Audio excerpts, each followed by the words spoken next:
Hej ljudi, Dino ovdje i dobrodošli ste u novi video. Kao što vidite u naslovu, danas ćemo raditi nešto što ste svi vi puno tražili, a to je da usporedim hranu iz najbolje ocijenjenog i najgore ocijenjenog restorana. Tako da danas ćemo naručiti nešto što je dosta osnovno i što je u principu vrlo jednostavno za napraviti, a to je pileći bečki odrezak. Tako da, znači, odabrao sam jedan restoran koji ima ocjenu 3,1, a drugi ima ocjenu 4,6. U ovom jeftinijem je minimalna narudžba 25 kuna, to vam je 3,5 eura, a u ovom drugom je minimalna narudžba 39 kuna, što vam je neki 5 eura, otprilike. Očekivano vrijeme dostave u loše ocijenjenom je 45 minuta, a u bolje ocijenjenom je 50 minuta. To je zapravo šok, ali dobro, nema veze. Znači, naručit ćemo istu hranu. Sad, ovaj jeftiniji nudi ovakav meni. Pileći bečki odrezak plus prilog plus lepinja plus tartar plus limun. I to košta 46 kuna. To vam je 6,5 eura, otprilike. A ova bolje ocijenjena nudi pileći bečki odrezak plus pomfri plus ketchup za 43 kune. A to je 6 eura. Tako da u ovoj lošoj ćemo dobiti više stvari. Dobit ćemo lepinju i tartar za 3 kune više, to i nije puno. Tako da idemo naručiti u isti trenutak i vidjet ćemo koja će prije doći i tako ćemo ih ocijeniti. Znači, želimo vidjeti da li ta ocjena stvarno opravdava okus, uslugu, brzinu i sve. Evo ga, sad nam procesuira obje narudžbe odjednom. Evo ga, procijenjeno vrijeme dostave u ovo bolje ocijenjenom piše da je procijenjeno vrijeme dostave 60 minuta, a u ovom loše ocijenjenom piše da je 50. Tako da idem po satić, čekaj, satić je ovdje. Krenuli smo. Tako da javim vam se kad stigne ili jedna ili druga narudžba. Bilo bi fora da se sretnu, da dođu u isto vrijeme oba dva dostavljača. Ali dobro, vidjet ćemo šta će se desiti. Probajte predvidjeti sad u komentarima hoće li prije doći gore ocijenjena ili bolje ocijenjena. Baš me zanima. Znači napišite šta mislite ko će prije doći. Ko pogodi dobije pozdrav u sljedećem videu. Halo? Da. Upravo su me zvali sa web stranice s koje sam naručio hranu i pitali su me da li želim, jesam li siguran da želim jedan te isti meni iz dva različita restorana. Jer je rekla kao, vidjela sam da ste naručili kao jednu te istu narudžbu iz dva restorana, kao, je li to greška ili stvarno to želite? Rekao, pa fakat želim. Bunio sam ih, znači već sam ih zbunio. Ovaj video će biti zanimljiv, već sad vidim. Javim se kad klopa stigne. Ljudi, evo ga, stigla je jedna dostava i to je stigla za 35 minuta. Inače radi se o dostavi iz, šta mislite, kojeg restorana? Lošije ili bolje ocijenjenog? Radi se o dostavi iz lošije ocijenjenog restorana. Tako da ta dostava je došla za 35 minuta, a sad ćemo, vrijeme se nastavlja, da vidimo za koliko će doći ova kao super ocijenjena. Evo ga ljudi, 61 minuta i narudžba je došla. Evo nas ljudi, stigla je hrana. Ovo je došlo nakon 60 minuta, znači čekao sam to skoro, 30 minuta više nego ovo iz gore ocijenjenog restorana. Fakat sam se načekao. Inače ovo je ova lošija cijena, ovo je bolje ocijenjena.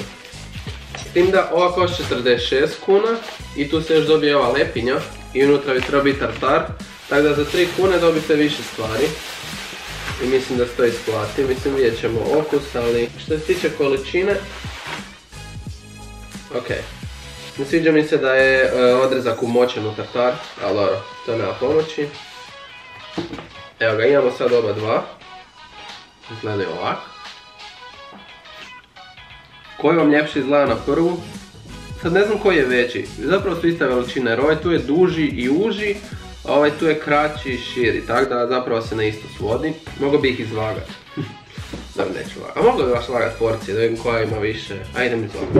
Evo, dofurao sam vagu i sad ćemo izvagati jedno i drugo, da vidimo.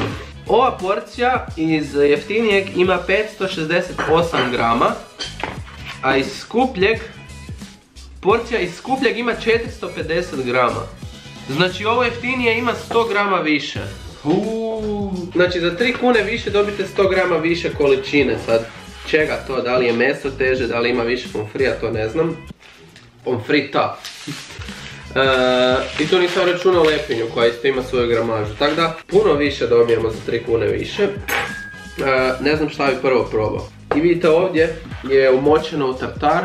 Ne znam koliko se vidi, uglavnom močili su meso u tartar, a i tu su ga umočili u kečap, tako da i da isto se svori. Ok, prvo ćemo probati ovu jeftiniju verziju, da vidimo kako je to. Znači, jako je tanko meso. Znači, evo vidite, meso je jako tanko, što je dobro. Tako da vidjet ćemo sad. Sad ćemo vidjeti kakav je okus. Hladno je.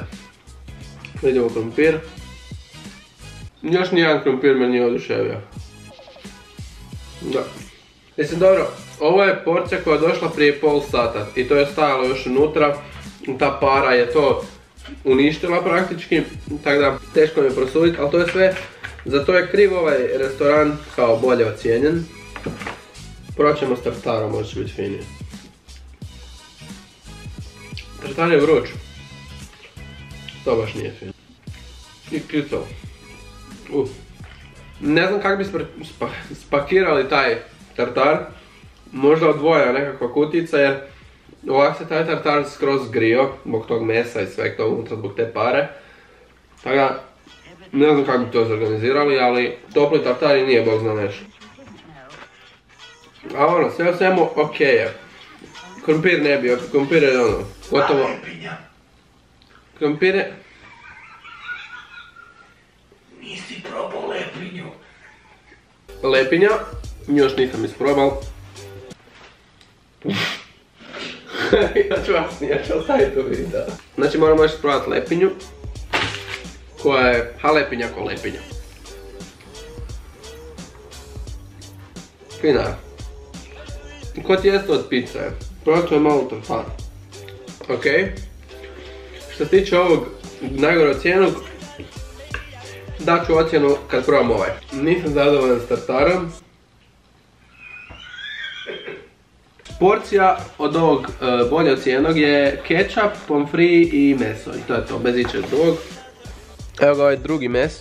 Malo je, možda je mrvicu deblji. Mrvicu možda deblji, ali vidjet ćemo kakav je okus. Idemo prvi griz. Finije mi je ovo. Rekao bi da se tu više osjeti poheraj.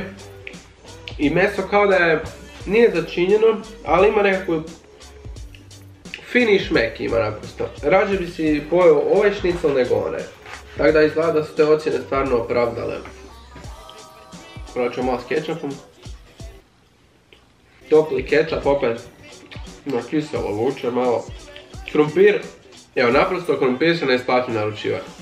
Ovo je gnjecavi krompir koji se od te pare unutra tako. Uglavnom, ako naručujete ne jedete pomfrit. Rađe ga doma specite ga negdje, kupite ga u nekom fast foodu.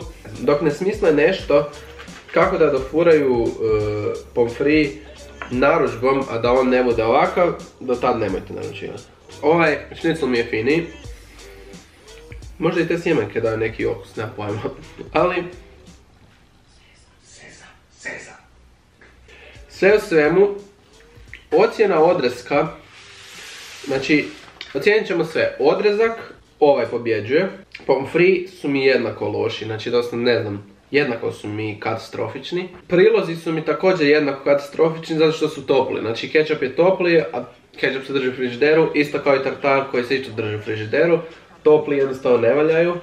Po količini porcije pobjeđuje ovo, zato što se dobije i lepinja i limun. Znači ljudi, zaključak ćemo donijeti u mojoj sobi gdje ćemo dati ukupne ocjene za oba restorana. Ne znam iskreno ko će pobijediti, mislim da su mi podjednako dobri ili loši, svejedno. Iako tu je meso finije što je dosta bitno, tako da mislim da će ipak ovo pobijediti. Igra tu i vrijeme dostave i sve, tako da idem ja to malo preračunat pa vam javim. Evo nas nazad, kao što i sami znate šta slijedi, to je ocjene. Prvo ćemo ocijeniti ovaj bolji. Kvalitetu ćemo dati, kako ti se svidjela hrana, 4. Pošto meso je bilo jako fino, meso je 5, ali krompir je kritičan, tako da i kečap je bio topli, tako da sve to zajedno mi je 1/4 je prosjek. Brzina dostave ćemo staviti, stavit ćemo 3. Stavit ću 3 za vrijeme zato što vidite kako je ovo došlo za 35 minuta. Bilo je očekivano 50, došlo je za 35. Znači ovi su kao bili očekivani 60, došli su 61. Ali fakat je to dosta dugo za čekat narudžbu, tako da usluga jesam zadovoljan s restoranom. Pa jesam zadovoljan, tu ćemo staviti 5 jer je bio ono, ok, bio ovaj lik dostavljač. To je to. A za ovaj drugi ćemo staviti kvalitetu, ćemo staviti 3 jer znači i krompir i meso su bili onako upitne kvalitete, nisu bile baš nešto fini, pogotovo kada uspoređujemo s ovim boljim, stvarno 3. Brzina dosta je 5 i usluga je 5, to je svakako, zato što došlo je za 35 minuta, očekivano je bilo 50, znači fakat full brzo. I jesam im zadovoljan? Jesam, ono, bio je ljubazan, brz, tak da petaka, tako da ukupno ocjenu su 3.5.5. Zapravo ne znam šta bi rekao, da li su ove ocjene opravdale to? Nemam pojma. Što se tiče okusa hrane jesu, što se tiče dostave i nisu baš. Ali dobro, nema veze. Evo, ovo je bila prva jedna takva usporedba. Ako vam se svidi, ostavite like, pretplatite se na kanal i napišite šta želite još da usporedim. Tako da vidimo se i uživajte.